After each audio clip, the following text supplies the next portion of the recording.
ములక్కాయ కర్రీ ఎలా చేయాలో చూసేయండి ప్రాసెస్. మీకు నచ్చిన విధంగా నేను ములక్కాయ కర్రీ చేసేస్తున్నా.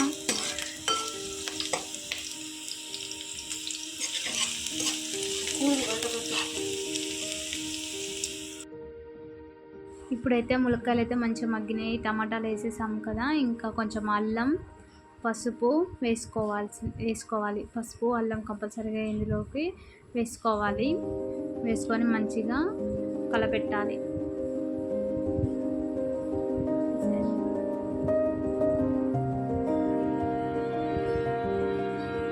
ఇవి ఎక్కడగా మా చెట్టువి, మాకు పక్కన ఒక చెట్టు ఉంది, ములక్కాయ చెట్టు. దాన్ని ఇప్పుడే కట్ చేసాము, జస్ట్ వండుతున్నాం. మొత్తం వాటర్ ఉన్నది. అది చాలా బాగుంది. కాయ మాత్రం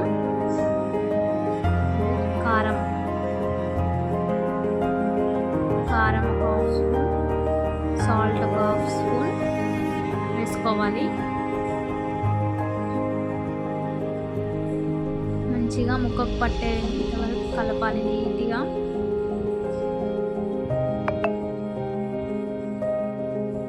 చూసారా?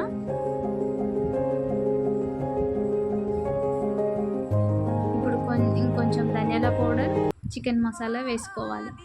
ఎందుకంటే ఏదైనా మసాలా ఉంటే మీ దగ్గర ఏది ఉంటే అది, ప్రజెంట్ ఏది ఉంటే మీ దగ్గర అది వేసుకోండి. టేస్ట్ అయితే బాగుంటుంది. చూసేయండి ఎలా ఉందో. కలపాలి మంచిగా. మీ ఇష్టం, కొన్ని వాటర్ కూడా పోస్తాం. ముక్క లోపలికి పోవాలి అని అంటే కొన్ని వాటర్ కూడా యాడ్ చేసుకోవచ్చు, ఏం పర్లే. కాబట్టి ఒక 5 మినిట్స్ ఉన్నాక ఇంతలోపు కొత్తిమీర చూడండి, కొత్తిమీర పుదీనా కొంచెం వేసుకోండి. కొత్తిమీర వేస్తేనే చాలా బాగుంటుంది కర్రీ. మేమైతే కొన్ని వాటర్ పెట్టినా, స్కిప్ అయింది వీడియో. వాటర్ అయితే పోసాను. చిన్న గ్లాస్ వాటర్ అనేది పోసుకోండి. ఇంకా కొత్తిమీర పుదీనా వేసేసింది. చూడండి ఎలా ఉందో, చూస్తుంటేనే నోరు ఊరుతుంది కర్రీ.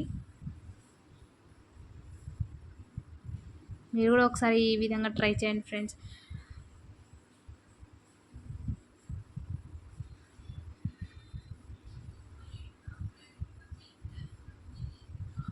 నీట్గా కలిపిస్తుంది చూడండి. మంచిగా ఆయిల్ అనేది పైకి వచ్చేంత వరకు కర్రీ.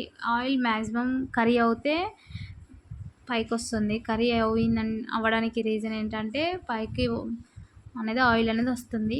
ఇంకా క్యాపిటల్ చూసేయండి. ఇప్పుడు స్టవ్ ఆఫ్ చేసేసి దించాము. చూడండి ముక్క ఎలా ఉందో, కర్రీ ఎలా కనిపిస్తుందో.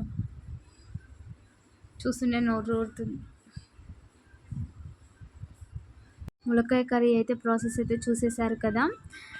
మా ఛానల్ని సబ్స్క్రైబ్ చేయండి, లైక్ చేయండి, షేర్ చేయండి, కామెంట్ మాత్రం కంపల్సరీగా చేయండి.